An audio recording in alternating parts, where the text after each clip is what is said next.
Assalamualaikum warahmatullahi wabarakatuh. Perkenalkan, nama saya Fidela Helga Pilberta.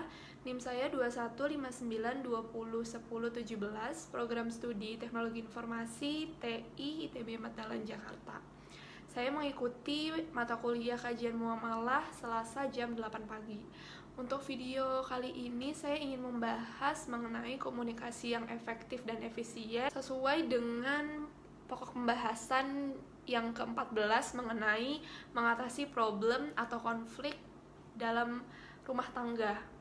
Komunikasi efektif dan efisien.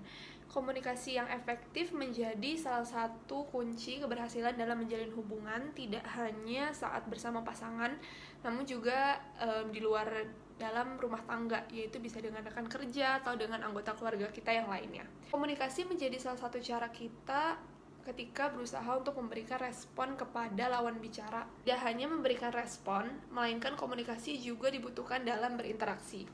Sejak kecil mungkin kita sudah diajarkan untuk berkomunikasi, namun berkomunikasi tidak hanya sekedar lewat dua pihak saling berbicara, namun juga mampu mendengarkan. Salah satu contoh komunikasi yang efisien itu adalah ketika dua pihak atau lebih itu mampu menyimak pernyataan seseorang dan memberikan respon dalam bentuk pernyataan, pertanyaan, atau memberikan kritik atau saran yang akan menunjukkan bahwa mereka setuju atau bertentangan.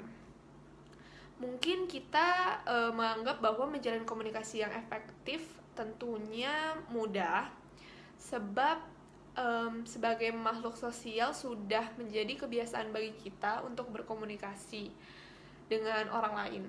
Namun ternyata masih banyak saja kesalahan yang biasanya kita lakukan dan kita perlu perbaiki, terutama di dalam kehidupan berumah tangga, entah itu sesama anggota keluarga, misal seperti ibu dan anak, ataupun suami dan istri, ataupun suami kepada anaknya, atau ayah kepada anaknya. Untuk pembahasan selanjutnya, tips membangun komunikasi efektif dan efisien. Yang pertama itu adalah mendengarkan lawan bicara. Dalam berkomunikasi, kita memang diperkenankan untuk mengutarakan pendapat. Namun bukan berarti kita tidak memberikan lawan bicara kita untuk mengutarakan pendapatnya. Terkadang mendengarkan lawan bicara juga penting. Kita bisa dipandang sebagai sosok yang egois jika kita hanya fokus terhadap diri kita sendiri dalam menyelesaikan suatu masalah atau dalam berkomunikasi. Izinkan pihak lain untuk berbicara dan menjadi pendengar yang baik. Sikap tersebut itu sangat dibutuhkan saat sedang berada di lingkungan berkeluarga, karena mungkin perdebatan-perdebatan yang kecil itu dimulai karena kita tidak mendengarkan lawan bicara tersebut. Lalu yang kedua, dengan mengajukan pertanyaan. Komunikasi yang efektif juga memerlukan tanggapan dari pihak lain, dari lawan bicaranya.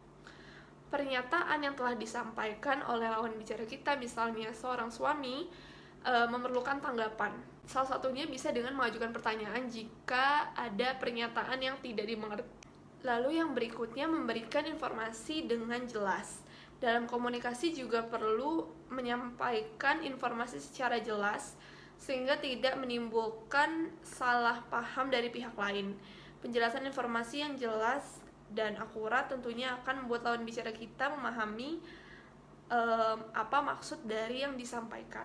Lalu yang keempat, mengombinasikan komunikasi verbal dan nonverbal. Komunikasi yang efektif juga membutuhkan komunikasi verbal dan nonverbal di saat bersamaan. Agar terciptanya komunikasi yang efektif, gerakan nonverbal seperti mengangguk ataupun tersenyum bisa menciptakan suasana komunikatif. Ditambah dengan gerakan verbal, yaitu menyampaikan informasi atau tanggapan secara jelas kepada lawan bicaranya. Pembahasan selanjutnya mengenai tujuan komunikasi efektif bagi kita. Yang pertama itu membangun kepercayaan, lalu yang kedua mencegah dan mengatasi masalah, yang ketiga mendapatkan pengarahan, yang keempat meningkatkan kekompakan. Lalu apa saja sih hal yang harus diperhatikan untuk menciptakan komunikasi yang efektif? Yang pertama yang menurut saya paling penting, tidak memotong pembicaraan seseorang. Komunikasi dapat terjadi jika kita tidak memotong pembicaraan orang tersebut. Jadi tidak ada seorang pun yang akan merasa senang jika kita masih berbicara namun orang lain mencoba untuk memotongnya. Selain tidak sopan, hal tersebut juga menunjukkan bahwa kita tidak dapat berkomunikasi dengan baik. Lalu yang kedua, menguasai materi. Dalam percakapan, kita itu harus menguasai materi yang ingin disampaikan oleh kita kepada lawan bicara kita. Lalu yang ketiga, memperhatikan gaya bahasa. Kalimat efektif dapat terjalin jika kita memperhatikan gaya bahasa kita. Hal ini terbilang cukup penting karena memperhatikan gaya bahasa itu menyesuaikan dengan siapa kita sebenarnya berbicara. Misalnya kita berbicara dengan orang tua kita tidak mungkin menyamakan cara atau gaya bahasa kita berbicara kepada orang tua kita dengan teman ataupun rekan kerja kita. Contoh komunikasi yang baik sesuai dengan Al-Quran. Nah, komunikasi antara Nabi Ibrahim dan Nabi Ismail contohnya itu terdapat pada Quran Surat As-Saffat ayat 102-107. Jadi berdasarkan ayat tersebut dapat ditarik kesimpulan bahwasanya komunikasi yang dilakukan Nabi Ibrahim dan Nabi Ismail adalah komunikasi yang interaksional, dialogis, dan humanis. Mungkin itu saja yang bisa saya sampaikan lewat video kali ini. Semoga kita bisa dapat berkomunikasi dengan efektif dan efisien, tidak hanya di lingkungan berkeluarga aja, namun juga dalam ruang lingkup lainnya seperti dengan teman kita maupun dengan rekan kerja kita sesuai dengan yang diajarkan di dalam Al-Quran. Itu saja dari saya. Assalamualaikum warahmatullahi wabarakatuh.